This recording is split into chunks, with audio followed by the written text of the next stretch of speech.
dignitaries who are assembled here. I welcome you all to this event. Couple of quick things. We all know technology is literally permeating into every sphere of business, every sphere of life. I think there is no one sector which remains immune. And today we live in a very interesting world. I was just checking with Kalyan to make sure whatever I was saying is accurate.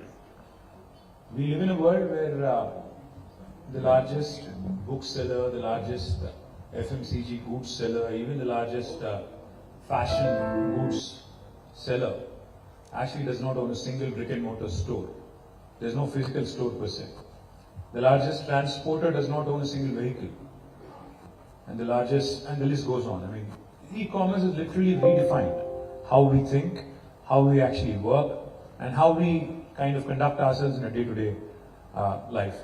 I was just also sharing with Kalyan, each and every day, my wife and my daughter, they order something online and I see boxes coming and rolling in. So I keep checking with them, what did you order now? So they'll say, some fashion item or some electronics item or something else.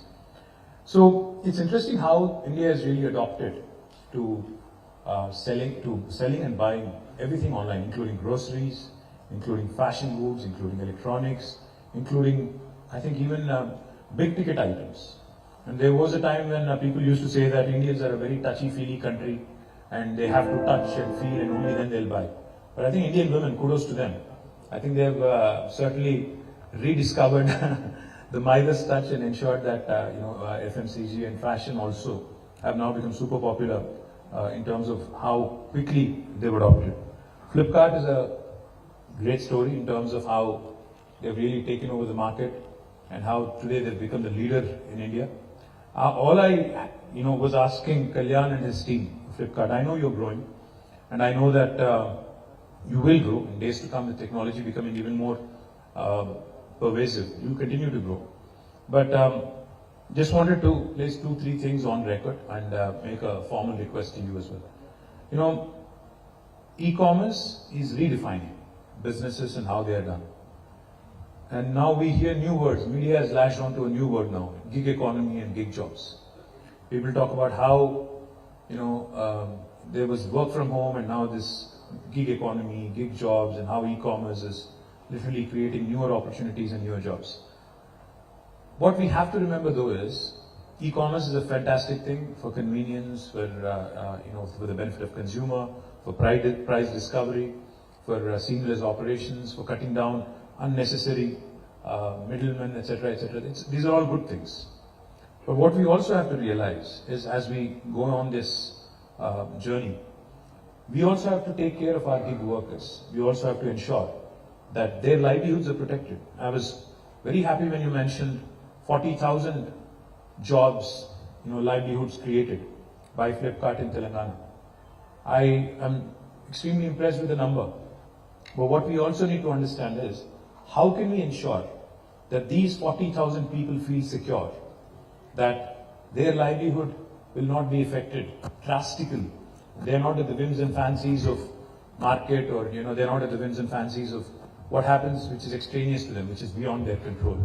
So my request to Flipkart, Kalyan and his team, let's create a model, let Telangana make a statement to the country that even these gig workers will be taken care of through a tripartite arrangement between the government, between companies like Flipkart, and with, of course, a lot of your marketing and vendors and partners. Because when you give them the confidence that this is a job that you can aim at and that is something that is going to give you livelihood, and in case something goes wrong, your family, you will be taken care of, etc., etc. That is something that we need to also start looking at. Yesterday was Labor Day, as you all know, International Workers' Day. Now, we have to give confidence as India grows, as Telangana grows, as e-commerce grows.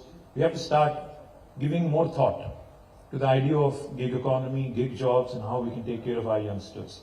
Because we are a young country.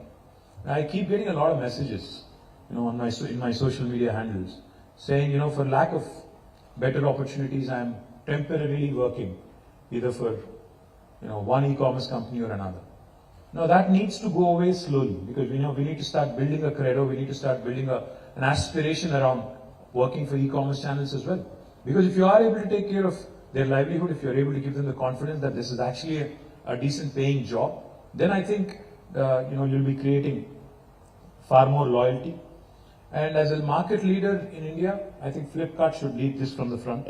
I request you to kindly consider this, and let's create a unique model, and let's ensure that the rest of India follows. There was a saying at one point of time, what Bengal does today, India does tomorrow.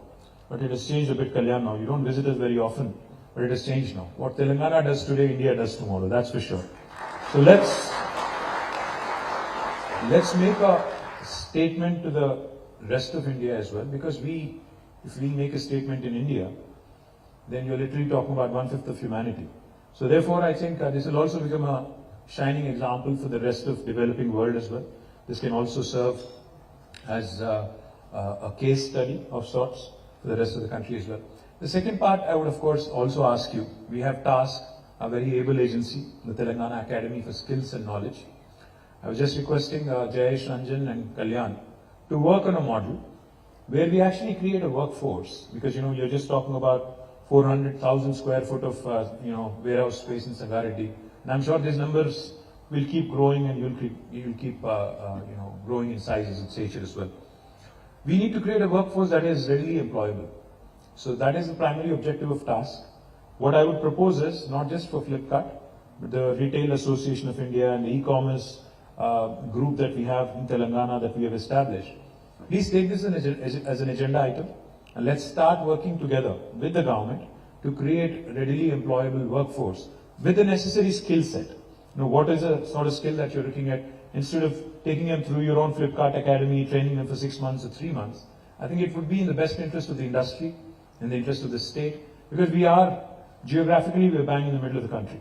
The centricity of Telangana makes us a very interesting option as a logistics hub, as a hub for various activities to kind of disseminate your goods, your services to about 8 different states adjoining. And more importantly, it can also serve as a hub between the north of India and the south of India. So my humble request is to create a workforce which can possibly start looking at more refined opportunities, which can start harnessing their skill to become more readily employable, is something that we also need to look at. And the third thing and the last thing I'd say, in Telangana and Andhra Pradesh, we have very strongly federated women self-help groups.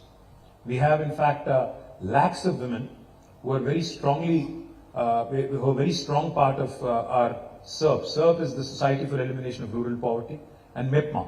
MEPMA is a similar arm in municipal administration. So both in towns and villages, we have very, very strongly entrenched women self-help groups. I was just inquiring with them on how we can get more women involved in operations, involved in these centers that we have set up. I'm glad that in Sangareddy you seem to have struck some kind of a balance. I see about 20-25% of women at least there. I think you should aim at creating 100% women-run fulfillment center here, 100% at least in the day shift, and then maybe we can start looking at 24 hours and days to come. Please aim at 50% participation of women. I think this is what is going to create a lot of opportunities in the rural areas, in livelihood for rural women. And what the government of Telangana can do is allow you to work with SERP and MEPMA, so that we can actually have a win-win situation created. The government with the private sector and also the women, all of us working together can create a very, very conducive atmosphere. The really last thing I'm going to say, I forgot this, so I'm going to say this. This is the really last thing. You mentioned something very interesting. You said as this industry grows, I was asking how we could continue to maintain the momentum, how we can continue to attract global leaders to Telangana, to India. You said 2 keywords are quality and compliance. I assure you that the government of Telangana, while we want industry to expand, while we want you to create newer livelihood opportunities, job opportunities, we will certainly not also compromise on workers' rights. We'll certainly not encourage any exploitation of any kind. So therefore, quality and compliance, when you said it, not just that, just doesn't apply to the goods and services and service levels, but it also will apply to ensuring that there are no sweatshops in Telangana or in India. So as we grow, I think it's important and it's imperative that we also create a two-way street where industry and private sector will create opportunities where equitable opportunities are given to workers, and also the government ensuring that quality and compliance standards in terms of infrastructure, in terms of work hours, in terms of their wages, in terms of also ensuring that their day-to-day needs are met with. Today in our offices, in our IT corporate offices, you'll have creche, you'll have a infirmary, you'll have so many other facilities. Something similar needs to happen as we grow as a country, as we continue to grow as a country, because each of your large 1 million SFT warehouses, each of your large 500,000 SFT warehouses, fulfillment centers, we need these facilities as well if you want women to be enrolled, if you want even men for that matter to be working there. So I look forward to a wonderful e-commerce journey, but with a socially responsible behavior from the private sector. And like I said, let Telangana be the leader in making a compelling statement on gig economy, gig jobs, e-commerce, and how it can actually flourish while being socially responsible at the same time. Thank you very much. Jai Telangana.